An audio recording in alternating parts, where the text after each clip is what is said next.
Each one claims they hold the truth. Each one claims that their way is the right way to Christ. Unless you are of this faction, you can't make it. Unless you belong to the Catholic Church, you will not make it to Jesus Christ. Unless you belong to the Eastern Orthodoxy or the Oriental, or like just all of you, pack yourself up and get a life. Jesus Christ is neither Catholic nor Orthodox. Don't ever put any name on Jesus Christ. Jesus Christ is one thing, God revealed in the flesh. This is God. He will never rest until all of us make it home, i.e. heaven. And who made heaven possible for us? The beloved Son, Jesus Christ of Nazareth. Look at the Pharisees, literal, stubborn, fanatic. Don't ever be fanatic about your faith. Yes, be strong in your faith, be loyal to your faith, but not fanatic, because fanaticism is ugly. It's ugly. They came to the Lord Jesus, who is the true Sabbath. How blind are these people, and how blind are so many people of the 21st centuries. The Pharisees of the Old Testament are also in the New Testament. The priests of the Old Testament are also found in the New Testament, and the scribes of the Old Testament are also found in the New Testament. I tell you what, the Israelite nation was made out of three main groups: priests, Pharisees, and scribes. And Christendom of the New Testament are made out of three main groups: Catholics, Orthodox, and Protestant. What has changed? Nothing except technology. Back in those days, they used to sit on the back of a horse, a donkey, a camel. Now they sit in a car, motorcycle, and fly high in a plane. The only thing that changed is technology. It is the same stubborn human being. There are Christian Pharisees, there are Christian priests, and there are Christian scribes. Nothing has changed.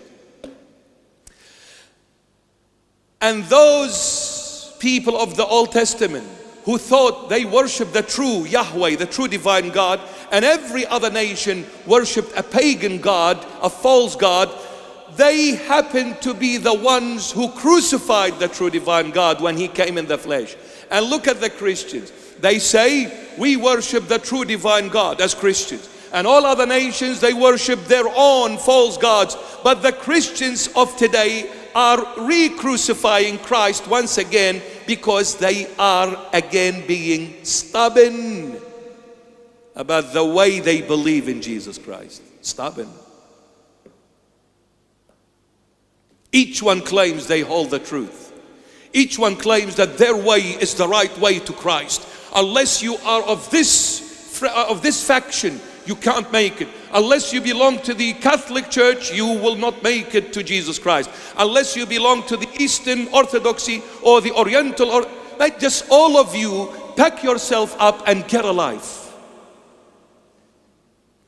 Jesus Christ is neither Catholic nor Orthodox. Don't ever put any name on Jesus Christ.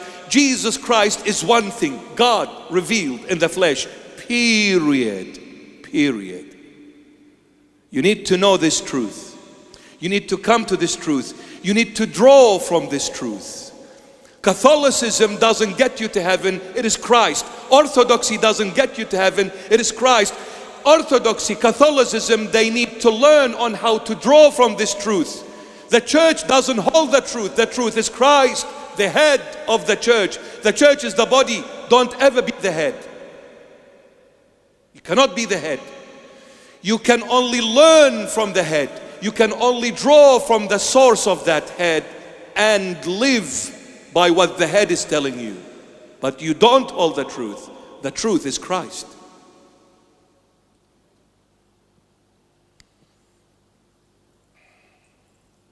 So they came to him and said, your disciples are breaking the Sabbath.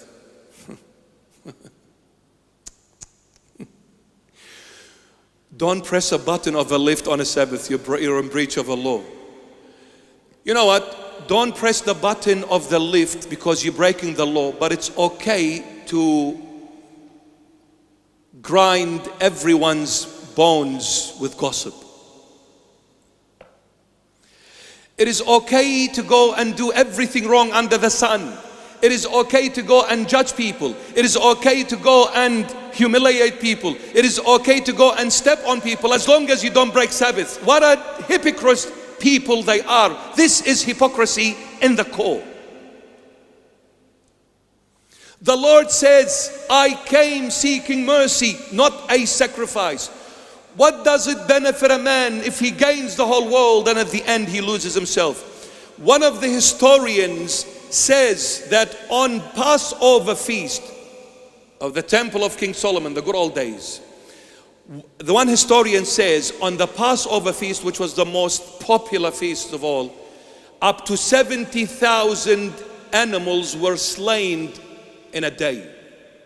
70,000 animals slain to sprinkle the blood on the altar and on the people for the remission and the forgiveness of sins. Wow, they slain 70,000 sheep. Man, if each sheep costed $10, man, I can buy Fairfield with it.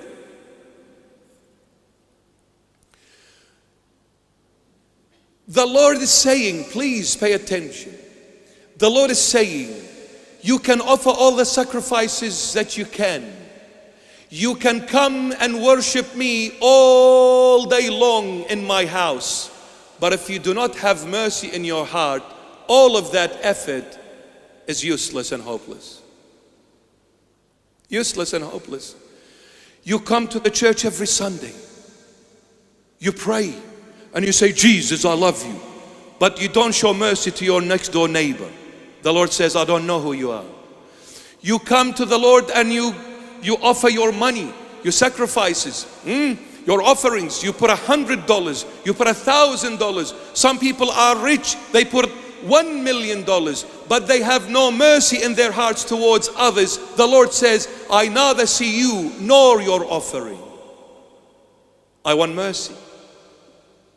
Before you offer me anything, give me mercy. Now, what is mercy?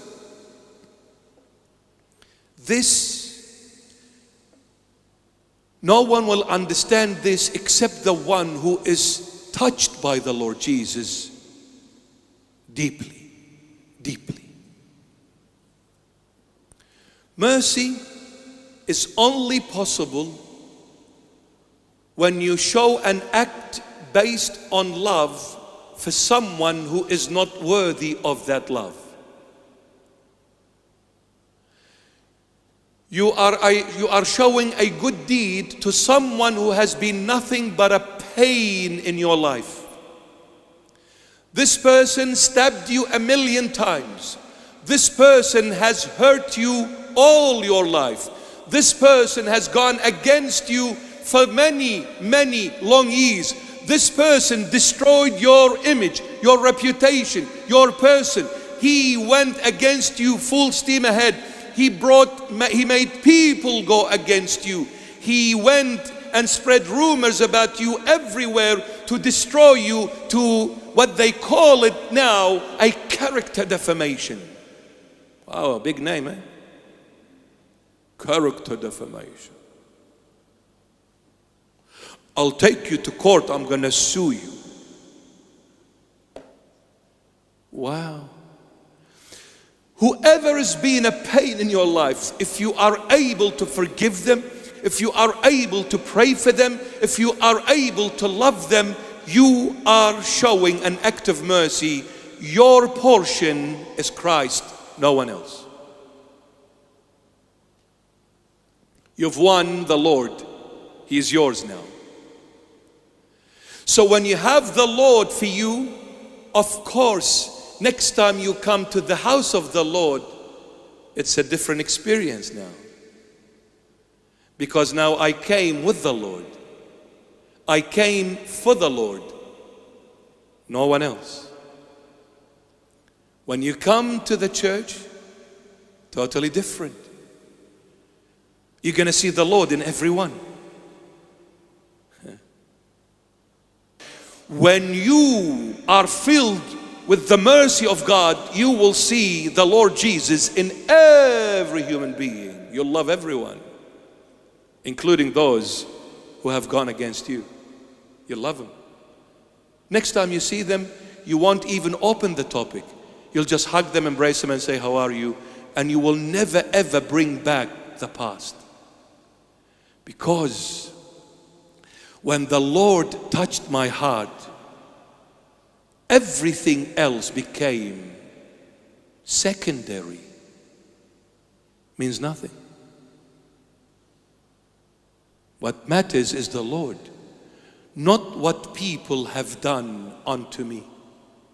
It's the Lord, what He has done for me.